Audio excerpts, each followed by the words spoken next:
Hello everybody, my name is Brian Kelley and welcome back to Talk of the Town. We're continuing to talk about Milton's 350th anniversary. This is a great year, Milton's birthday. And then, we've had some shows on. We had Linda Lee, the chairperson. We had Mary McLaughlin on. We're talking about some of the events, the parades, and the festivities that we're going to be having, the big event weekend, the reunion for the Milton alumni. Today we want to take a little different spin on this. We want to talk about some of the anniversary celebrations that were held in the past. So I got some of our curators of the past with us here today. I have Maritta Cronin and her husband John Cronin here with us today. So welcome to Talk of the Town. Thank you, Brian. And so we're going to talk about you were here. You celebrated the 325th. Is that correct?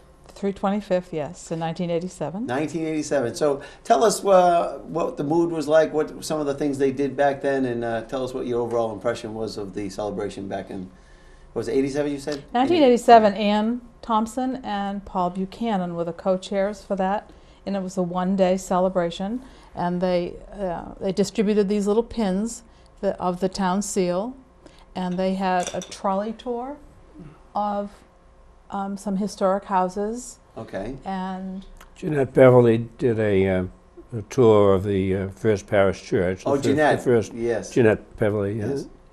That was very nice. We missed Jeanette. She was a wealth of knowledge. she was terrific, yes. Right. Didn't she help bring in the school tours? She helped. She did. She worked. The tours. That's right. The fifth grade tours. The fifth grade tours, yeah. Right. That was those tours were started a little bit before that, I think. And it was Barbara White and Ann Thompson and her husband George who did that and who really stuck with it for the fifth graders for a long time. Very nice. The 325th was somewhat, subdued after the 300th, which was in 1962. It was. You don't remember the 300th, do you? I remember the 300th 50 years ago. Sure, we do. You remember the 300th? Well, let's start with the 300th before we go to the 325th. Let's go back. Tell me about the 300th. The picture. The picture of the parade. Oh, you have a picture of the parade from the 300th? No, yeah, Oh, we do, but Oh, we're you going to do. have to put it in the Milton Times because we left it down at Wendell Park. Okay. Well, tell us about the 300th. The 300th was pretty amazing celebration, and it really went on like this year. It went on for basically the whole year. And at that time, the Milton Record Transcript, I guess at that time, did this commemorative booklet, and there's a lot of history stories in here. And that's the old town hall on the cover, correct? The old town hall is on the cover because it was still, in full force at that time, and lots of interesting stories about the different boards and different places in the town. Nice. And that's a nice piece there. And then there was a huge parade. Huge, big, huge. Huge. Is it going to be bigger than the parade we're planning this year? Well, I don't know. We we'll can't have to speak see. to that.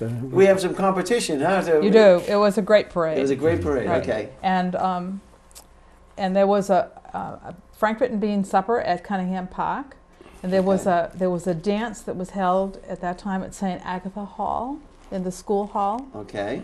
Which is where many things. It was a common place to have testimonial dinners at St. Agatha's Hall at the time. Oh yeah. It was the town's big function hall. That was the spot. That was the place to go, huh? Right. What else happened? But it was certainly a very festive time. Now some of you folks might not know this, but Maritta, you have something to do with Thatcher Dairy, don't you? That's right. That's a 121-year-old business and started by my great-grandfather. And were they involved with the parade? They were. We had in the 300th parade. We had a horse-drawn wagon and a new milk truck to contrast. A new milk truck. Right. So we had a wagon and a milk truck at that time, and we also had that same wagon in the bicentennial parade, which was held in 1974. Okay. We won't get into that. But just let me point out the commemorative plate for the... I'll bring it down for you so you okay, can show. this one is the 250th, and this one is the 300th. Okay. Well, be careful. Yeah, be very careful. All right, you're going to hold it. Do you want me to hold it, Mike? It's easier for the shot, or if you want Marie to hold it? Marie, you hold it up and just hold it so that they can see it on that camera. Okay, this one is the 250th, and we don't remember that. That was 100 years ago, so we don't remember You weren't that. at that one? I wasn't at that one, no. to Wedgwood. And it's a Wedgwood plate, and there are a few of them around, although I haven't seen any on eBay or anything like that. Oh, you've been checking that out, huh? Fran Brooks gave it. Francis Brooks and his wife, Franny Brooks, gave that to us as a gift. Right, Very nice. and he had collected it. And it's really a lovely plate. And it has the town seal in it. And just for history's sake, the town seal has, it shows the Native Americans on the banks of the Neponset, swapping with the New Milton people, and then it has the shipbuilding along the Neponset River, and it has the farm implements because Milton was a farming community at that time. And then at the top, there's a replica of the Milton Abbey, which is in Milton, England, right near Dorset, which is where Dorchester got its name. Oh. So and then the sun is rising over the hills, over the Blue Hills. And then God has given us this tranquility, which is the Latin translation. And then what's around the outside? It's just flowers? Just flowers, right. Right. I don't know who actually designed it, but it says commemorative of the 250th anniversary of the incorporation of the town of Milton, Massachusetts. And it says Wedgwood, and it says from England. And it shows the sole importers. So that's pretty cool. Okay, so that was the, what, That 250? that was for the 250th in 1912. Don't worry, John. I am worried. Well, get this one. You want to talk about this one now? Okay, Well, and then- we're talking about plates. And then this one is from 1962. It was the tercentenary, and this was. You remember that man's name? I don't remember. Something.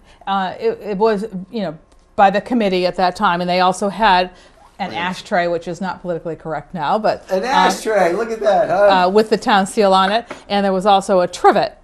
A trivet. With For the town seal. The hot pots. Right, and pans. right, to place your casseroles or something on the plate. So those were the commemorative things. We have another one up here now. You can tell folks about this one too. Right, and then this I'll one trade you. I'll take this is is for the 350th, and it was done. The art was done by Beth Neville, and it shows scenes from around Milton with the town seal in the center, the same town seal that was so She did a beautiful prominent. job on that, didn't she? Yes, this is really lovely. It's actually, she did a large quilt-shaped thing, about 6 feet by 6 feet, which is hanging in the foyer of the town office building, and then a photo was taken by the town photographer Steve Nelson and reduced to fit onto the plate. It was really very clever. Okay. Oh. It's amazing artwork. It appears almost like an engraving Right. that Beth Neville did. And people can actually buy an engraved one. I mean, a signed. Right, she copy has them of for this. sign. Right. I think there were only 100 made, so Okay. I think it's important if people want one as a commemorative plate to get to it. Very nice. And while we're on the actual pieces, you can might as well tell the folks about this glass here while you're there. Just Oh yes, Wellfleet Shell Station in East Milton sold these glasses, which commemorated the tercentenary. 1662 to 1962, again with the town seal. So these glasses were You hold that behind it. okay. These glasses were sold, and they became collectibles also. And now here's another glass. We'll Okay. trade you. Right, and then in 1974 there was a commemoration of the bicentennial of the Suffolk Resolves, which was a precursor to the Declaration of Independence. So there was a big celebration and a big parade in And a Milton. Revolutionary Ball. That's right, and this was the takeaway from the Revolutionary Ball that was up at Curry College. Oh, I This see. was the everybody got to take a little glass. take-home, okay. Right, and that's I don't know really what It's that symbol. what the symbol is. Well, I think it's a symbol of the bicentennial. That's the bicentennial. It's the bicentennial. Okay. And it was a separate committee that had organized for that. And so the initials of the committee are at the top, and then it says 1974 for the bottom. I was at that parade. You were at that parade. I was at that parade. Right. It And was celebrated a year before the Lexington and Concord Revolutionary War, because the Suffolk Resolves was signed in 1774. So we celebrated it a year earlier than the rest of the country. Okay. Good idea. Wow. All right, so what else do you have for us? I think that's it. There was something else that, that framed thing that we have, that the Milton Record Transcript put out too. And I failed to think about that. Oh wait, you mentioned, you said that was a gas station that put out that glass? Yeah, Welpley's Shell Station. It was Wellfleet? Welpley's. Welpley's. Welpley's. It was the Shell station that's behind Barry's Shell. Barry's Shell. Okay. It's behind on Bryant Avenue, between Boulevard and Edgell Road. Well, it's funny that you say that because they gave it away. They gave them away free with a fill-up. Right. Okay. So see. if you wanted to collect a bunch of them, you had to keep going back and filling up. That was a good idea, right? It was a good idea. Well, merchants are doing the same thing now. I just got this Galatea. Right, that's Kai Armstrong. Kai Armstrong gave me this car. She was up at the Forbes Museum yesterday, and the other day, and she made almost like a charm. It says "Entering Milton."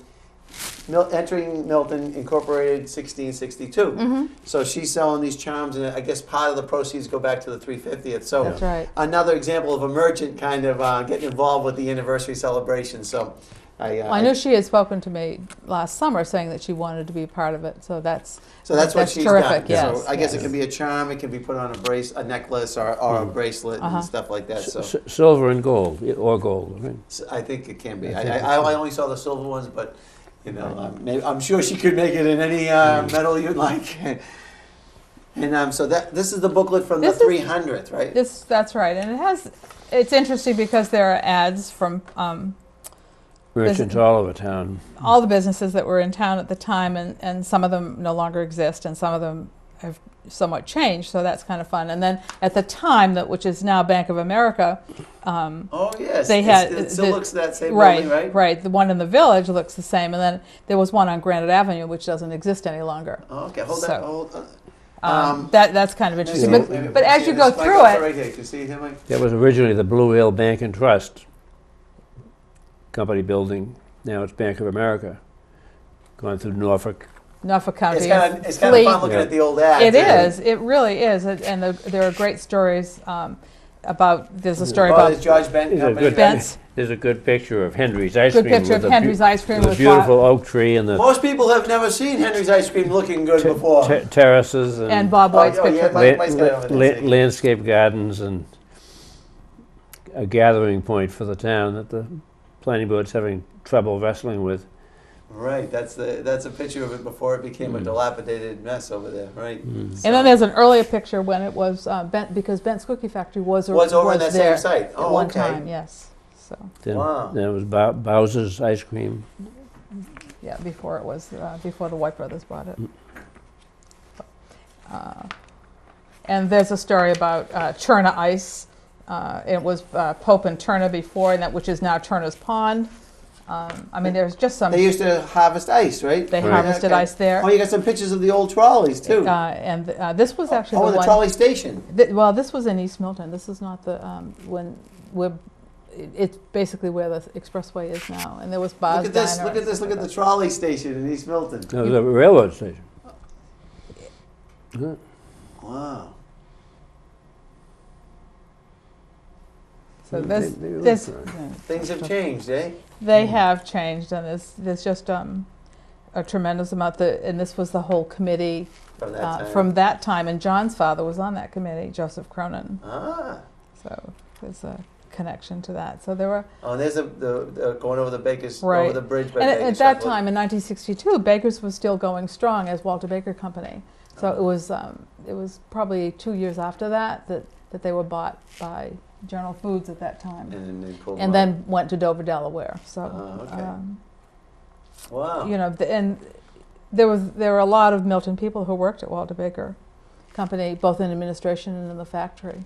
So, and it was a great place when we were in school to go for a field trip. There's the picture of their logo. Yeah, La Belle Chocolatier. La Belle Chocolatier. Right. That's right. From a painting in Dresden, Germany. Came out of a museum in Dresden, Germany, or something? Yes. Well, it's a copy of the painting that's in Dresden. Okay. Of a woman dressed up as a waitress serving at a cocoa shop. In a cocoa shop. Now we have Starbucks, but then they had cocoa shops. You have Starbucks now. Things have changed. All right. So, John, you have something in your hand there. Something about a pageant. When did that take place? That took place in 1962 as part of the 300th anniversary. I'll just read the one of the 18 actors who played the part of Thomas Hutchison, and his stated date was 1774, and it read, "I am Thomas Hutchison, late His Majesty's Governor of Massachusetts Bay. I am not really a Milton man. Boston has been my home, but my summer cottage on Milton Hill has, since 1743, been the place I love the best. Now I must leave it all and cross the seas to England, but I shall come back after the present disturbances are over. General Gage has relieved me as governor, and I think that when I'm in England, I can help smooth out the difficulties between the home country and the colonies that have been plaguing us so much the last few years. If only my king could see a little more clearly the point of view of my people, and they in turn would realize that it is only fair and just that they should pay some tax to help protect the empire and themselves. Men in England are taxed far more than they are here, but Sam Adams and his Liberty Boys have stirred things up so much that logic and common sense are forgotten. Men of reason face difficult days ahead. I shall do all that I can to reconcile my country and my king." Well, he tried to prevent a war, didn't he? So his home was near the China Trade Museum on Adams Street at Beacon Hill. Unfortunately, it was torn down, I think, in the 40s. But he left a couple of things. It was sort of interesting. The blue Scylla, the bulbs that have put out a beautiful lawn of bright blue in April, still bloom on his properties that backed up to and include the St. Michael's Church, the field, the lawn that's to the left of the church. You can see them in the springtime. And they also spread on many of the estates down on Milton Hill, including most notably the home of the Superior Court Judge George N. Hurd Jr. His front lawn is a bright blue with these scilla flowers in the springtime, and they are believed all to have been from the plantings that Governor Hutchinson had done. And did he bring them from England? Yes, and they're probably imported from the Dutch. Oh, I see. But he also, I think, has a desk and a mirror that are owned out by the Milton Public Library, and you can see them through the window in that new addition, the new public library. In the trustees room. In the trustees room. Oh, okay. And the mirror's in the mirror. The Governor Hutchinson mirror is actually in the reading room. Oh, it is. Yes. That's been restored. At the I see. library. So Right. we have some of his, and the Hutchison's Field, Right. of course, was owned by John Murray Forbes and Mary Forbes Cunningham, and they donated to the Trustees of Reservation. Yes. I think in 1898. It was one of the early acquisitions of the Trustees of Reservations, and they're only. I didn't know that organization had been around that long. It was established in 1891 by Charles Eliot, the young landscape architect who lived on Brush Hill. Oh, so he was from Milton. Huh? Well, he lived in Milton for three and a half years. He was the son of the president of Harvard, Charles W. Eliot, and after he went to Harvard and he apprenticed with Olmsted, Frederick Law Olmsted in Brookline. Then he traveled in Europe, got married, moved in with his father to the president's mansion at Harvard, and he had 2 children there. And then he moved to Milton, started his practice of a landscape architect. He opened an office at 9 Park Street, which had a good view of the common, and because he could walk to the Reedville station. From Brashear Road. But they didn't have a horse at first, but so his father wrote in a biography later. But he had his third daughter was born in Milton, and Jim Mullen has found the birth certificate records in the town clerk's office. Also, he registered to vote in Milton, and when he did, you had to sign your name in a log, and he put down his occupation as gardener. And because 3 years later he formed the. 2 years later, he actually worked to form the Metropolitan Parks District. And one of his first acts, when he was hired as their chief landscape architect, was to buy the Blue Hills, along with the Nantasket Beach, Revere Beach, Middlesex Fells, Stony Brook Reservation. Quincy Shore, the Quincy Shore. Yeah, and he unfortunately died at age 37. So he died, long before, almost 10 years before Olmsted died. And he became a partner with Olmsted. That's why he left Milton. He left Milton to move to a house over by the reservoir in Brookline, so he could walk to the Olmsted offices, which were at Fairstead in Brookline. Well, he had a major impact on this community. He sure did. I mean, the Blue Hills. I mean, we're so known for the Blue Hills here. Well, it's hard to believe that prior to his acquisition of all that property, that it was all privately owned. Those were all either farms or used for pastures or growing blueberries, or used. Some of those Thatcher cows might have been over there. No, they weren't there. Well, he actually drew the lines for the Blue Hills acquisition along the back edges of all the land that was in agricultural use, as pasture land or growing corn, and where it met the woodlands. So what he did is he acquired the woodlands from all those landowners, not their agricultural land. I see. And of course because that wasn't of value to the people at that time as much. Well, of course, the owners of the land at that time were the Eustaces, the Bartolds, the Hemingways, and the Walcotts, and so on. The Eustaces are still in town, aren't they? Yes, indeed they are. And you'd think that perhaps their families knew each other at the time, and they were friendly acquisitions. And Blue Hill Parkway, did he help design that? Especially since at the time Walcott was lieutenant governor, and he had obviously had a hand in establishing the Metropolitan District Commission. I think Charles Francis Adams, who had been mayor of Quincy, was the first commissioner.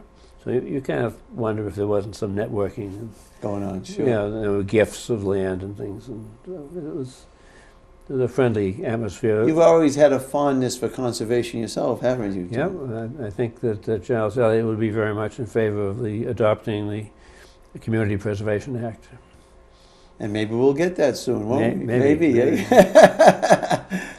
Thanks to Selectman Thomas Hurley, who has been working on it. Yes. Yeah. Yes. Just gone the whole gamut there. We went from the 300th, a little bit of the 325th. We were at the Revolutionary or the Tricentennial, right? 250th. Tricentenary. Yeah, whatever. And we got talking about the Blue Hills. We talked about Governor Hutchinson. We talked about the Community Preservation Act. I think we've covered quite a bit. What do you think? I think so. We're right up to present. Well, folks, I appreciate you staying with us and enjoying hearing from Maritta and John Cronin as they shared some of the history of Milton. I know they both have a wealth of information, and I'm looking forward to having you back again. I know we talked about having a show. Maybe we can get John Hemingway with us, and you two can banter back and forth of the good old days in Milton, and also educate us on some of the history and some of the things that have been done by some of the people involved and who love Milton. That'd be terrific. And so I appreciate both of you coming on the show. I'm looking forward to celebrating the 350th with you at some of the events coming up. And certainly. So I hope to see you there. And thank you, Maritta. Thank you very, very much. You're welcome, I didn't break the plate. Thank you, John. I appreciate you being on the show. Well, we also want to express our appreciation to Linda Lee Sheridan and the the chair and all the other members of the 350th anniversary committee. They're doing a terrific job.